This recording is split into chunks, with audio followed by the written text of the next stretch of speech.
Who were the Sons of Men? One of the most incredible artifacts discovered in the heirloom trunk hidden under my home was an antique book telling the history of the very order that made my ancestors into hunters. A secret sect within the Catholic Church, charged with standing as God's army against evil. Their origins stretch back to the First Crusade.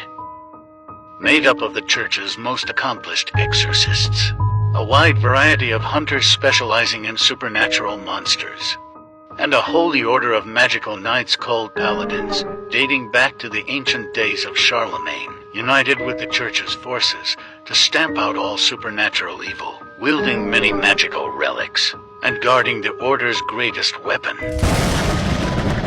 I had much yet to learn about why my family left the Order, and our link to its greatest enemy. A crusader turned sorcerer, vampire, and worse. The Church's greatest secret weapon.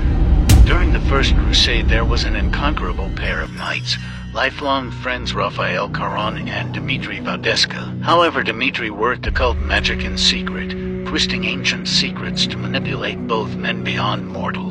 His continued, non-consensual workings would enhance Raphael into a superhuman warrior, a realization that would come to haunt the man. As he became something beyond human, this led him to found the Sons of Men, an order brought together containing the holy Paladin knights, magical warriors of an ancient tradition dating back to Charlemagne. Various different groups of supernatural hunters across Europe, as well as the exorcists and countless soldiers of the Catholic Church. According to the transcribed legends I have uncovered about this order, Caron did not die like a normal man, falling into a torpid state much like an incorrupt saint or self-mummified monk, to be risen out of his crypt and face the dark supernatural threats beyond the capabilities of mortal warriors. After centuries of this unending servitude, revenge came. The Order attacked Vadeska, now a vampiric god. They laid siege to his castle, led by a fully armored Caron. I believe he was the one found underneath Notre Dame, still a superhuman weapon lying in wait for his next use. Many have asked for details about what was the most frightening, powerful evil entity my ancestors faced, most assuming some kind of demon or fallen angel. But in truth, the worst thing they ever encountered was a man, a crusader tactician named Dmitri Vadeska, a genius considered barbaric even for the era. He led to many deaths on both sides of the conflict. Unknown to most, he was the heir to a long line of occult demon worshippers, and used such abilities in the war and after to become truly inhuman, seeking immortality and to unmake God's creation. The Sons of Men, who were formed to stop him, finally succeeded centuries later, led by a mysterious fully covered warrior bearing a strange face-like helmet. The Unmaker was banished to hell, but that was not the end of him. He would return centuries later as something much worse. The Crusader turned Dark Lord was slain and thought to be permanently trapped in hell. 3 centuries later, he burst up from the earth with a small army of demons. Some believed this was due to him conquering a region of the underworld, literally stealing ground from Lucifer himself. My ancestors, a father and son pair of Paladins, holy warriors dating back to Charlemagne, and the Church's top exorcist priest, were just barely able to banish him back to the abyss. But he would return once more, creeping into people's dreams through fear, including the heir to those who'd killed him, Harold. The final entry in his journal says that Vadeska has returned, and it is to me and my allies to end him. I have no writings from him from after this point. The ancient holy empowered order of the Paladin Knights, said to be God's soldiers on earth, meant to slay its most monstrous creatures. Supposedly knights imbued with holy magic, making them into superpowered warriors, originating under Emperor Charlemagne. They are the mythological basis for the popular fantasy archetype. It was said their powers were drawn down from various levels of angelic beings, the most famous among them being the legendary Roland de Roncesvalles.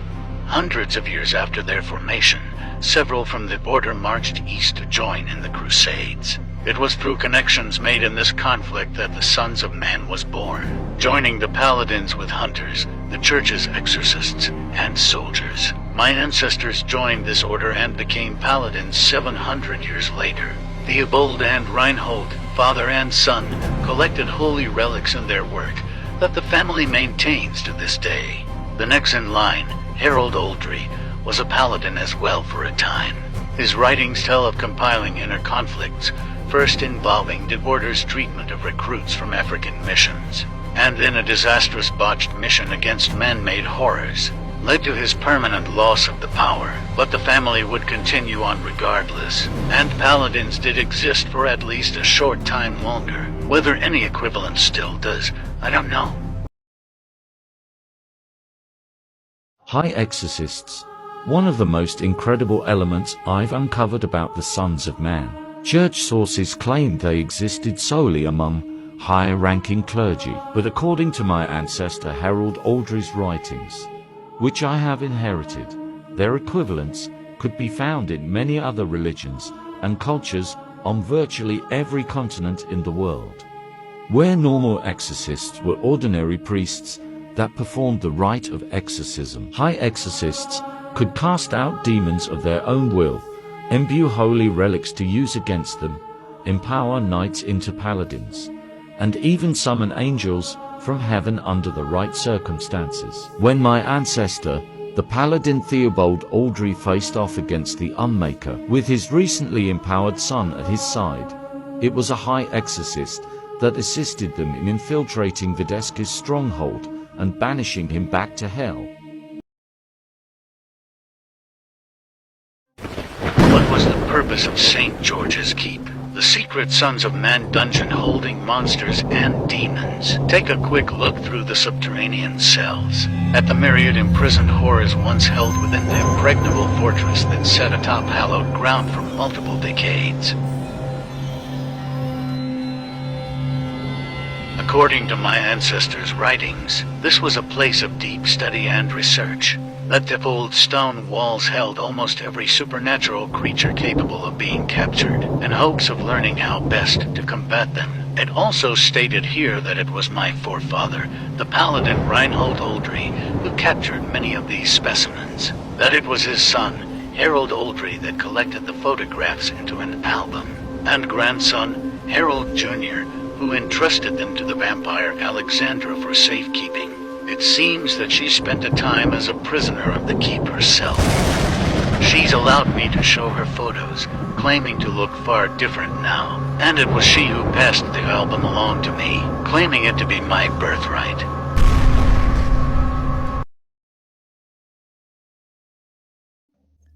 This is a decades-old photo of my late grandmother. Tonight I want to talk a little bit more about a story she told me once. She told it to me when I was very young, maybe too young, and it was one of the last really special moments we had together. It was a frightening fairy tale about young girls who strayed too far out into the forest, the monstrous creatures that found and captured them, and a grizzled old warrior hired to take them back. A conflicted man with a storied past who wore a wolf skin over his head. Based on the details of this story, I put together that he was one of the wolf berserkers. I won't even try to pronounce their name. This is just a screenshot from Wikipedia. In the story, the repulsive trolls held the girls captive inside their cave home, lorded over by their massive, monstrous father. I discovered in one of my great-grandfather's journals that this was a family fairy tale passed down to him from his father, Harold Oldry Jr. His father, Harold Sr., had been a prominent soldier in the Sons of Man, and wrote about both trolls and the wolf berserkers in his own journals. Now where this gets even deeper is in this Sons of Man history books that was with his things. Rafael Caron, the founder of the order, had joined with a Norse guild of supposed monster hunters after the Crusades. He brought this group together with the Paladin order of Charlemagne, and they forged the Sons of Man. Now, according to the version of the story my grandmother told me, after saving the girls, the warrior became the troll hunter and joined others to his cause, leading me to wonder if this man called Wolf could be considered the founder of the Sons of Man.